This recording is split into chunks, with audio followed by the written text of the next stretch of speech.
Tonight, I would like to share with you an event that will be recorded in history. At approximately 1:40 local time, Iran activated 4,500 drones in the largest swarm attack the world has ever seen. I have never witnessed anything on this scale. Wave after wave filled the night sky as Tel Aviv was placed under full siege. Sirens screamed without stopping. Explosions lit up the city. Entire neighborhoods went dark, while civilians rushed into bomb shelters in panic. I told you months ago that the age of invincible air defenses was ending. Tonight, that warning became reality. The Iron Dome, once called Israel's Iron Shield, suffered a total failure.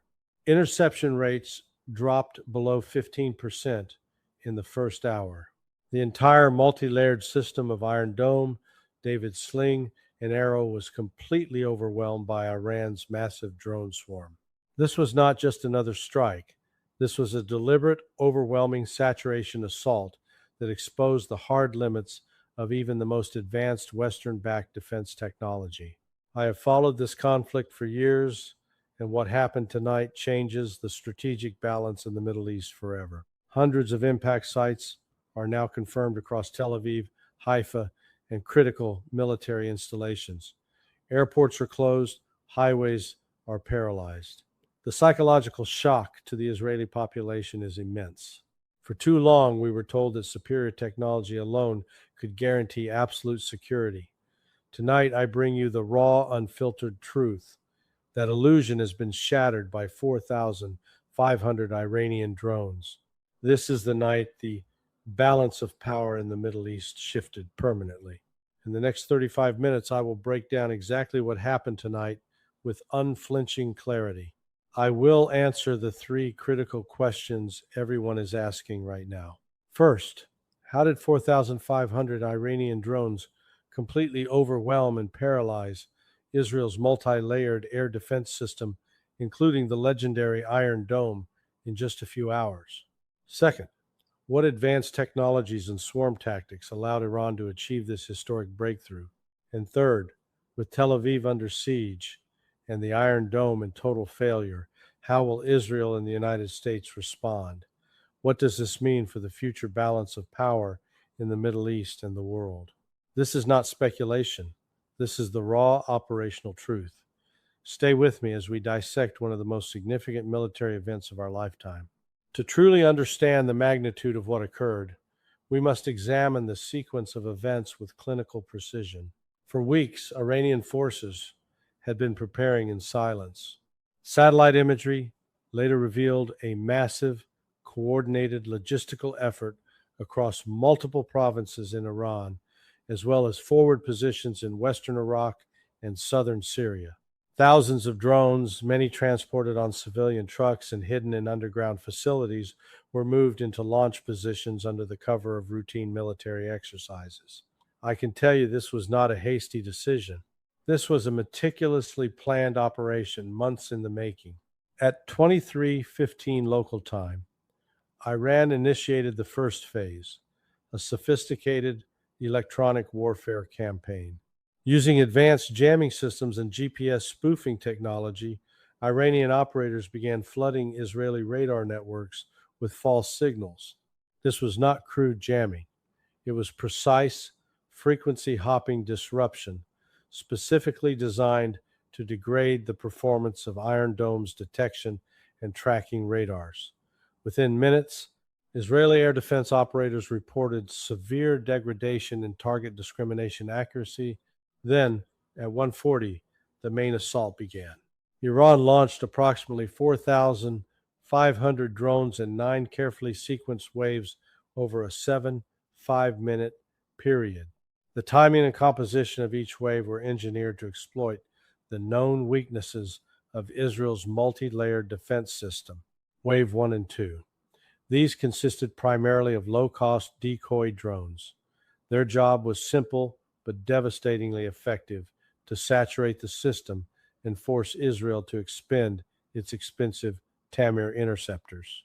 Hundreds of these slow-moving drones flew at low altitude, triggering radar alerts across the country. Wave 3 to 6. This was the main strike package. Thousands of explosive-laden Shahed 136 variants and newer Iranian kamikaze drones entered Israeli airspace from multiple directions, simultaneously west from Syria, southwest from Gaza, and directly from Iran. These drones flew in intelligent swarm patterns, constantly changing altitude and speed to complicate interception calculations. Wave 7 to 9. The finishing blow, high-speed loitering munitions and advanced suicide drones targeted specific high-value sites, air bases, command centers, power substations, and critical infrastructure around Tel Aviv. The results were catastrophic for the defenders. Israel's Iron Dome batteries, despite firing at maximum capacity, were quickly overwhelmed. Each battery typically carries between 60 to 80 Tamir missiles.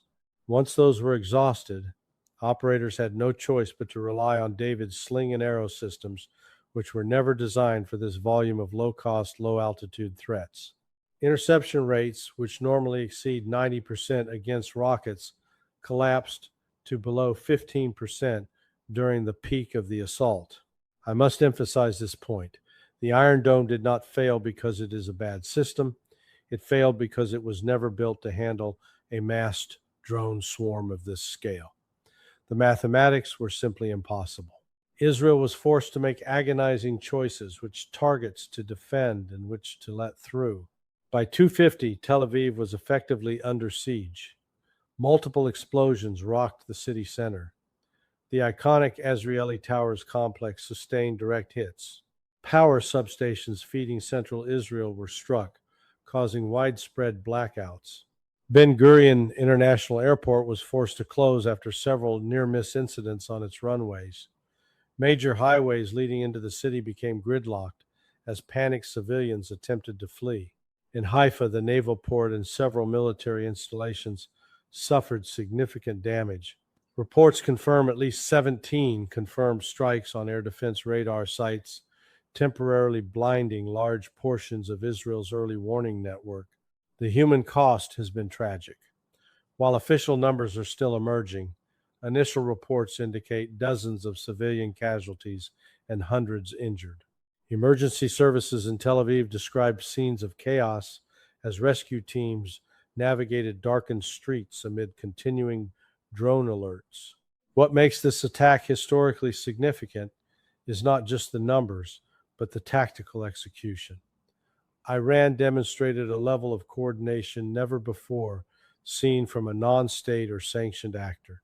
The use of decoys, electronic warfare, and multi-axis saturation attacks shows years of careful study of Israeli and American defense doctrine. By 4 local time, the skies over Israel had finally quieted, but the damage had been done. The myth of absolute aerial superiority had been shattered in a single night. For the first time in modern history, a massive low-cost drone swarm had successfully paralyzed one of the most technologically advanced air defense networks on the planet. This was not luck. This was the result of patient strategic planning meeting innovative asymmetric warfare. Iran turned the logic of expensive defense systems against itself, forcing Israel to spend millions of dollars in interceptors to counter weapons that cost only a few $1,000s each. As the sun rose over a shaken Israel, the strategic implications began to sink in. The rules of engagement in the Middle East have changed forever, and I can assure you this is only the beginning of a new chapter in modern warfare. Now, let me take you deep into the heart of what made this attack possible, because understanding the weapons is the key to understanding why Israel's legendary defenses collapsed so dramatically. At the center of this historic operation stands Iran's rapidly maturing drone program, a program that many in Washington and Tel Aviv had repeatedly dismissed as crude and primitive. Tonight, that arrogant assessment was proven catastrophically wrong. The backbone of the assault was the Shahed 136, but not the version the West has become familiar with. Iran deployed an evolved, mass-produced variant that I call the Shahed 136M. This upgraded model features an improved engine allowing greater range and endurance, a more sophisticated autopilot system, and a significantly larger warhead. Each drone carries approximately 40-50 kilograms of high explosives, enough to cause serious structural damage to buildings, power stations, and radar installations. But the Shahed 136M was only one part of a carefully layered swarm. Iran also deployed thousands of newer designs developed in the last 18-24 months. These include the Arash, two long-range strike drone capable of flying over 2,000 kilometers, and the Gaza-class loitering munitions specifically optimized for urban saturation attacks. The most dangerous among them were the AI-coordinated suicide drones equipped with basic computer vision systems that allow them to identify and prioritize high-value targets even when GPS signals are jammed. What made this swarm truly devastating was not any single drone, but the way they work together. Iran has spent years perfecting swarm intelligence protocols using relatively simple but effective mesh networking. Hundreds of drones could communicate with each other in real time. If one drone detected a radar lock or an incoming interceptor, it would automatically relay that information to the rest of the formation. Some drones would then alter course, increase speed, or dive lower, while others would deliberately sacrifice themselves as decoys to protect the more lethal units. This emergent behavior turned a collection of individual drones into a thinking, adaptive organism. I want to be very clear about the technological leap here. These were not radio-controlled toys. Many carried rudimentary AI modules developed with assistance from both Chinese components and Iranian reverse-engineered technology. They could operate in fully autonomous mode, making decisions in the terminal phase based on preloaded target libraries. This significantly reduced their dependence on continuous command signals from Iran, making them extremely difficult to jam completely. Another critical factor was Iran's integration of electronic warfare into the attack. Specialized escort drones flew ahead of the main waves, emitting powerful jamming signals targeting the specific frequency bands used by Iron Dome radars. These EW drones also deployed chaff and decoy flares at key moments, further confusing Israeli fire control systems. The combination of physical saturation and electronic degradation proved lethal. Now, let's talk about the economic asymmetry that lies at the core of this revolution. A standard Tamir interceptor missile used by the Iron Dome costs between $50,000 and $100,000 per shot. In contrast, the average cost of the Iranian drones used in this attack ranged from $3,000 to $20,000 each, with the cheapest decoys costing as little as $2,000. This means that for every $1 million Israel spent defending itself, Iran spent only tens of thousands. This is not just a numbers game. It is a strategic trap. Israel's defense doctrine was built on the assumption that threats would come in limited salvos, perhaps a few hundred rockets at most. Their systems were optimized for high-value, high-accuracy intercepts. No one in the Israeli or American defense establishment seriously modeled a scenario involving 4,500 low-cost, low-altitude threats arriving in dense, intelligent waves. The math simply broke down. Even if Israel achieved a 50% interception rate, which they did not, they would still face over 2,000 impacts. At 90% efficiency, which was impossible under these conditions, they would still suffer hundreds of strikes. Iran turned the logic of expensive Western air defense systems against itself. By flooding the sky with affordable, expendable platforms, they forced Israel into an unsustainable economic and operational dilemma. Either expend extremely costly missiles on cheap targets, or allow many threats to reach their destinations. Beyond the hardware, we must acknowledge Iran's remarkable achievement in indigenous production. Despite decades of international sanctions, Iran has built a domestic drone manufacturing base that is now producing thousands of units per month. Factories hidden in mountainous regions and underground facilities continue operating even under constant threat of Israeli sabotage and American pressure. This level of self-reliance is something Western analysts consistently underestimated. The guidance systems deserve special mention. While early Shahed drones relied heavily on commercial GPS. The newer models used in tonight's attack incorporate multiple redundant navigation methods, inertial navigation systems, INS, terrain contour matching, and even basic optical guidance in the final approach phase. This multi-layered approach made them highly resistant to Western electronic countermeasures. I have studied military technology for many years, and I can tell you honestly, what Iran demonstrated tonight represents a genuine paradigm shift in modern warfare. They have shown that a determined nation with moderate technological capabilities can neutralize extremely expensive, high-tech defense systems through sheer numbers, clever tactics, and asymmetric thinking. This is the new face of conflict in the 21st century. Not necessarily the most expensive or most advanced single weapon, but the smartest application of mass, coordination, and economics. The 4,500 drones that flew over Israel tonight were not just flying bombs.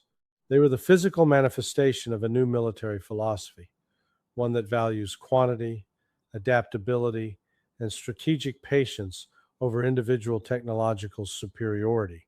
And tonight, that philosophy achieved a victory that will be studied by every military academy on Earth for decades to come. The Iron Dome did not fail because it was poorly engineered.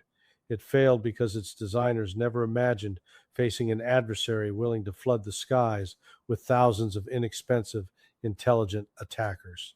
Iran did not just breach Israel's defenses. They exposed the fundamental vulnerability of relying on expensive technology to solve problems that can be overwhelmed by scale and creativity. This is the new reality, and the world is watching. As the smoke still rose over Tel Aviv, the world's attention shifted from the battlefield to the corridors of power in Jerusalem and Washington. The reactions have been swift, chaotic, and deeply revealing. In Israel, the immediate response was one of shock followed by controlled fury. Prime Minister Netanyahu convened an emergency security cabinet meeting at 04:30 local time. Sources close to the meeting described the atmosphere as grave and unusually quiet. For the first time in many years, senior Israeli officials were forced to confront the uncomfortable reality that their technological edge had been dramatically neutralized. The Israeli Defense Forces raised their alert level to the highest possible state. Reservists have been called up en masse, and the Israeli Air Force has begun conducting retaliatory strikes against Iranian-linked targets in Syria and Iraq. However, I must note that these strikes appear limited and cautious, a clear sign that Israel is acutely aware of the risk of further escalation. Now, let's turn to Washington, the real center of power in this unfolding crisis. At 3:15 Washington time, President Biden was awakened and immediately joined an emergency video conference with Secretary of Defense, the Chairman of the Joint Chiefs of Staff, CENTCOM Commander, and senior intelligence officials.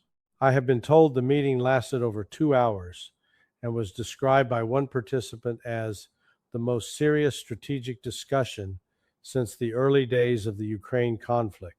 The United States finds itself in an extremely difficult position. On one hand, there is enormous pressure to demonstrate unwavering support for Israel. On the other hand, American military planners are confronting harsh operational realities. The USS Gerald R. Ford Carrier Strike Group, currently stationed in the eastern Mediterranean, has been placed on high alert and is moving closer to the Israeli coast. However, senior Pentagon officials are privately warning that deploying American forces directly into this fight carries massive risks. Why? Because Iran has just proven it can overwhelm advanced air defense systems with low-cost swarms. American bases across the region from Al Udeid in Qatar to Al Dhafra in the UAE are now potentially vulnerable to similar mass drone attacks. The Pentagon is urgently reviewing the protection of its own assets, and I can tell you that emergency meetings are happening right now to assess whether current American air defense systems in the Gulf can survive a 4500 drone-style assault. This event has exposed a deeper strategic dilemma for the United States. For decades, Washington has relied on the myth that its technology and alliances could guarantee Israeli security without direct American boots on the ground. That assumption is now under serious strain. If Israel cannot defend itself against Iranian drones, can America realistically promise to protect it indefinitely? The answer increasingly appears to be no. Diplomatic fallout has been equally dramatic. Several Gulf Arab states, particularly Saudi Arabia and the UAE, have issued carefully worded statements calling for immediate de-escalation and restraint from all sides. Behind closed doors, sources indicate these countries are deeply concerned. They have invested billions in American air defense systems. If the Iron Dome, widely regarded as the best in the world, can be neutralized so effectively, what does that mean for their own security? Some analysts believe this single night has accelerated secret talks between certain Gulf states and Iran. Meanwhile, Iran's proxies have grown bolder. Hezbollah in Lebanon has issued a statement praising the Iranian operation and hinting at its own readiness to open a new front. The Houthis in Yemen have already announced they will increase attacks on shipping in the Red Sea. The axis of resistance is energized. Perhaps most concerning for Washington is the position of China and Russia. Beijing has remained publicly neutral, but is reportedly studying every detail of this operation with intense interest, particularly its implications for a potential Taiwan scenario. Moscow, predictably, has used the event to highlight the limits of American power and the declining effectiveness of Western military technology. I have followed American foreign policy for many years, and I can tell you this: tonight's events have triggered a profound crisis of confidence inside the Beltway. Officials who spent years assuring Congress that Iran was contained and that Israeli superiority was permanent are now facing difficult questions. The credibility gap is widening. The United States is discovering the painful truth that projecting power from a distance has real limits. Aircraft carriers and advanced missile systems are powerful, but they are not invincible. When an adversary is willing to use thousands of inexpensive weapons and accept high levels of risk, even the strongest superpower faces hard choices. As I speak to you now, American diplomats are urgently calling allies across Europe and the Middle East. The message they are receiving is sobering. Many traditional partners want de-escalation, not wider war. The era when Washington could simply demand unconditional support is fading. This is the new geopolitical reality. A single night of 4,500 drones has forced the world's most powerful nation into a defensive strategic posture. It has compelled Israel to reconsider its military doctrine, and it has emboldened the entire resistance axis across the region. The question that now haunts decision makers in both Tel Aviv and Washington is brutally simple. What comes next when your most advanced defenses have been proven vulnerable, and your adversary has demonstrated both the will and the capability to strike deep into your territory? The answer will shape the Middle East and global power dynamics for the next decade.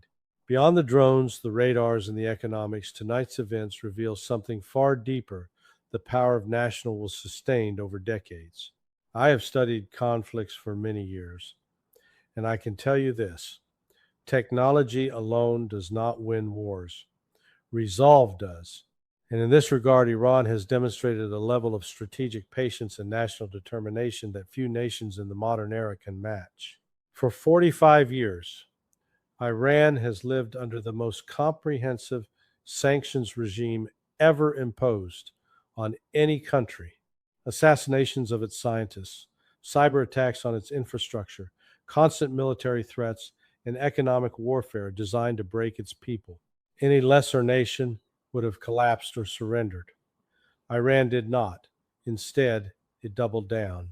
It turned isolation into motivation. Every rial diverted to its drone program, every engineer working in underground facilities, every commander training under the shadow of Israeli and American threats. All of it was part of a long-term national bet. Tonight, that bet paid off. with devastating clarity.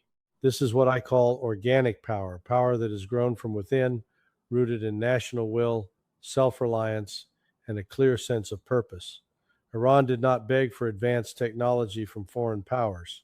It built its own drone industry under sanctions. It did not rely on imported interceptors costing $100,000 each. It chose the path of thousands of affordable, effective weapons. That decision reflects a mindset that understands a simple truth. In the long run, endurance often defeats extravagance. Compare that to the other side. Israel's defense, as impressive as it once appeared, is largely borrowed power. Advanced systems like the Iron Dome were developed with massive American funding and technical support. Its strategic depth depends on American diplomatic cover, American intelligence, and the implicit promise of American military intervention if things go wrong. When that borrowed power is challenged by raw, homegrown determination, cracks begin to show. Tonight, we witnessed the limits of borrowed power. The Iranian operators who launched those 4,500 drones were not fighting for money or foreign interests. They were fighting for their nation's survival and dignity. Many of them grew up under sanctions. They watched their economy suffer. They buried colleagues killed in Israeli strikes, yet they persisted. That kind of collective national will is difficult to quantify on a spreadsheet, but it is decisive on the battlefield. This is not religious fanaticism, as some Western analysts like to claim. This is strategic patience backed by sacrifice, a quality that has repeatedly humbled empires throughout history. From Vietnam to Afghanistan, we have seen time and again that a determined people willing to endure hardship can overcome superior technology. Iran has shown the world that it is possible to achieve military relevance without becoming a client state of any superpower. It has proven that self-reliance, even under extreme pressure, can produce game-changing capabilities. The 4,500 drones that flew over Israel were not just machines, they were the physical expression of Iranian national pride and defiance. I want you to reflect on this deeply. While Israel was investing billions in expensive missile interceptors, Iran was investing in human capital, engineering talent, and industrial resilience. While Washington was focused on maintaining technological superiority, Iran focused on asymmetric innovation in sheer numbers. One approach seeks to dominate through money and technology. The other seeks to endure and outlast through will and creativity. Tonight, the second approach delivered a historic shock. This victory belongs not just to the Iranian military, but to the Iranian people who endured decades of hardship without breaking. It is a reminder that national spirit, when channeled with discipline and patience, remains one of the most powerful forces in geopolitics. As the dust settles over Tel Aviv, this is the uncomfortable truth both Israel and the United States must now confront. Material superiority without corresponding national resolve has decisive limits. In the new era of warfare, the side willing to sacrifice, innovate under pressure, and think asymmetrically often holds the real advantage. Iran has reminded the world of this ancient lesson in the most dramatic way possible. Finally, we must zoom out and examine what this single night means for the wider world. Because the 4,500 drones that flew over Israel did not just strike targets in Tel Aviv, they struck at the very foundations of the post-Cold War global order. We are witnessing the definitive end of the myth of technological invincibility. For more than 2 decades, the world has been told that Western-backed air defense systems led by America and Israel represented an impenetrable shield. Tonight, that illusion was comprehensively destroyed. The Iron Dome's total failure sends a clear message to every nation. No defense system, no matter how expensive or advanced, is safe from a well-executed mass drone swarm. I have observed that the two countries watching this event most carefully are Russia and China. In Moscow, analysts are celebrating quietly. Russia has long argued that Western military technology is overpriced and vulnerable to asymmetric warfare. The Iranian operation provides powerful validation. Russian military planners are already incorporating these lessons into their own drone programs and strategies in Ukraine. More importantly, they see this as further proof that American security guarantees have limits. In Beijing, the reaction is more measured but far more strategic.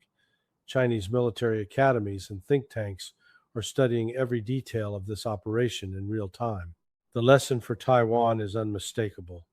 If a sanctioned nation like Iran can overwhelm one of America's closest allies with low-cost drones, then the PLA can certainly develop similar capabilities on a much larger scale against Taiwan.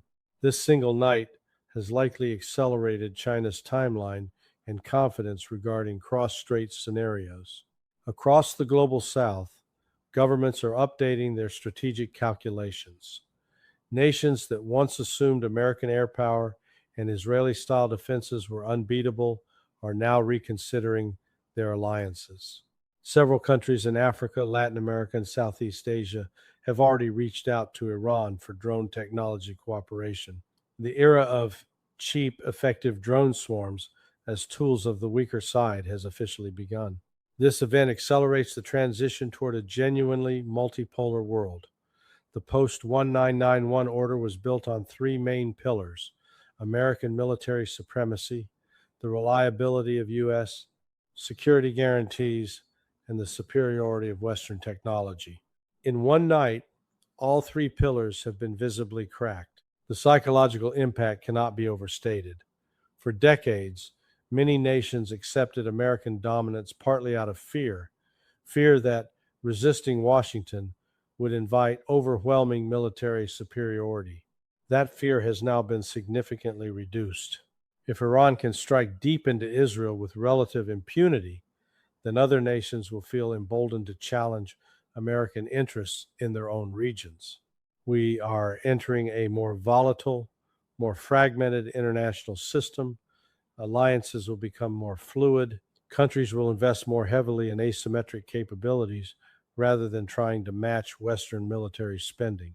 The age of $100,000 missiles defending against $5,000 drones is coming to an end, and the economics of warfare are being rewritten. I believe historians will mark tonight as a turning point not just in the Middle East, but in the broader story of declining unipolarity. The 4,500 Iranian drones have done more than damage Israeli infrastructure. They have damaged the perception of American and Israeli military dominance that underpinned much of global politics since the fall of the Soviet Union. The world that existed before 1:40 local time is gone. A new era has begun, one defined by multipolarity, asymmetric innovation, and the rising power of determined middle states.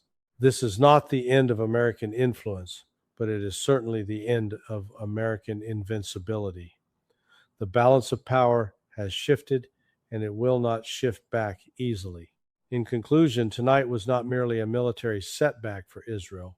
It was a historic turning point that exposed the fragility of borrowed technological supremacy when confronted by raw national will and asymmetric innovation. 4,500 Iranian drones achieved what many believed impossible. They paralyzed the Iron Dome, placed Tel Aviv under siege, and forever changed the rules of engagement in the Middle East. The age of unchallenged air superiority is over. I have followed this region for many years, and I can tell you with certainty, we are now entering a new era, an era where determination, patience, and creative strategy can overcome even the most expensive defense systems money can buy. So I leave you with these critical questions. How will Israel respond without triggering a wider war it may not control? Will the United States risk direct involvement to protect a vulnerable ally? And how will this night reshape alliances across the entire region? If this analysis has given you clarity in a confusing world, then I ask you to support the channel right now. Hit the like button, share this video with anyone who needs to understand these shifting realities, and subscribe while turning on notifications. Drop your deepest thoughts in the comments below. What do you believe happens next? Thank you for staying with me until the end. This is the unfiltered truth. Stay honest, stay aware, and I will see you in the next update.